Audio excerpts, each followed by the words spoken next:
Hello everyone, welcome back again. This is the second part I'm putting out this week, because they're just two very small, simple topics, but that will make the game a little bit better and are important to get done. So this tiny little part, what we're going to do is we're going to add something very simple to the player. At the moment, our player's jumping system is very simple, and it's very specific and it's very accurate, okay? When we press jump, we have to be on the ground, and if we're on the ground at the time we press jump, then we're allowed to jump, and that seems fair, and that seems correct, right? That's how jump should function. But only this isn't actually how a jump functions in the vast majority of platform games that you've probably played, if you've played a lot of platform games.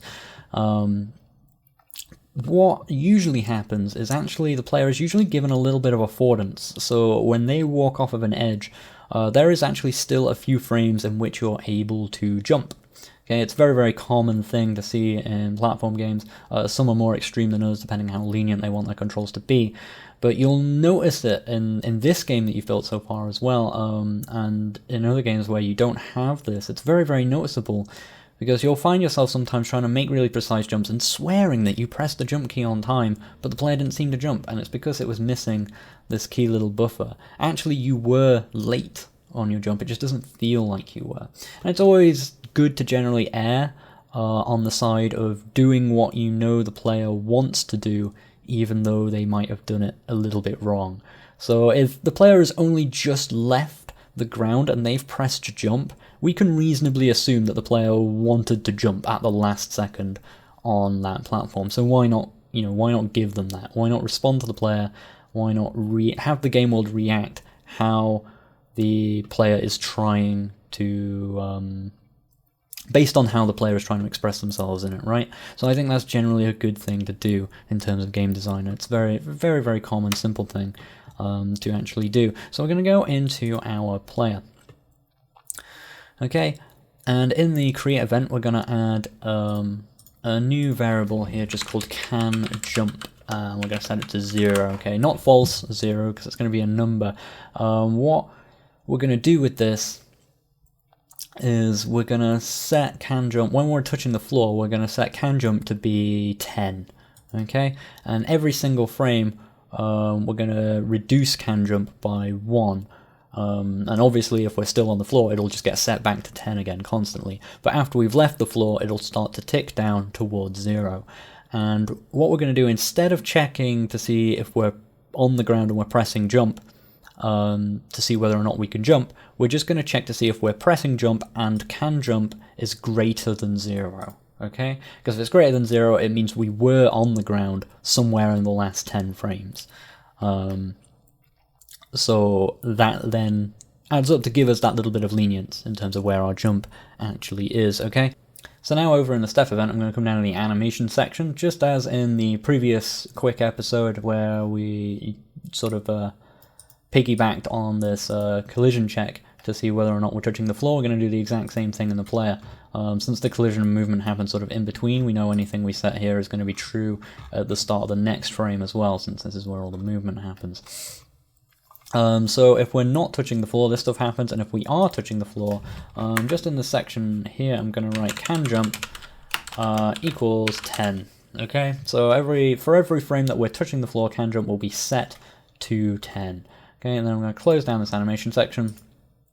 And then the jumping section, we've duplicated the number of times we've made the exact same check, our place meeting, plus 1 on the wall, VSP 1, etc. I suppose that kind of made sense, like as in, it made sense at the time because we did the jumping first, and then the animation came afterwards, and obviously if we have checked this, if we'd have used this to determine whether or not to animate, after the collide and moves, our position might be different, so we had to check it again.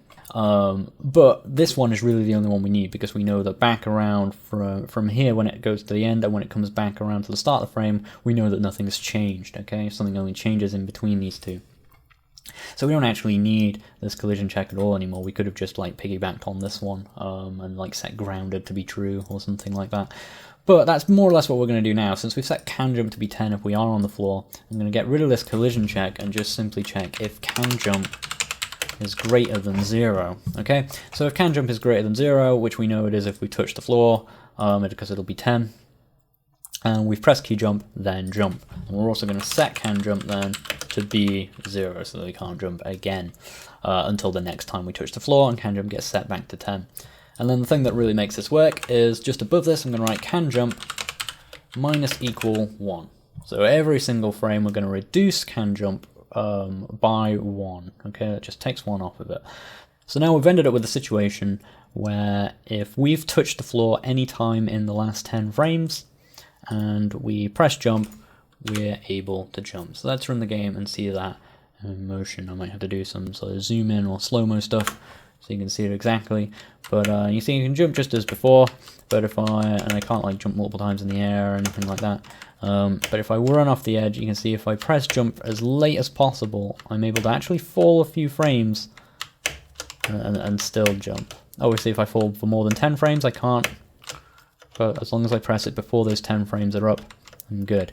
You might not want it as extreme as that. I don't even think that's all that extreme, to be honest. 10 is actually, I think it's a pretty good number. I think it feels pretty good to me. But it depends on you, and it depends on your game and how you want things to feel.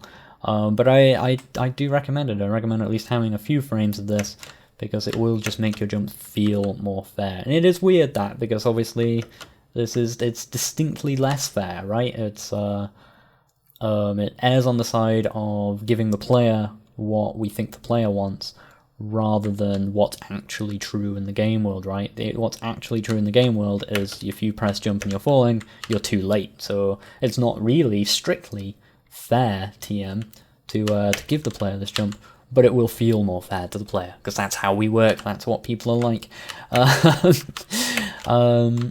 So yeah, it'll just make things feel much better. I highly recommend it.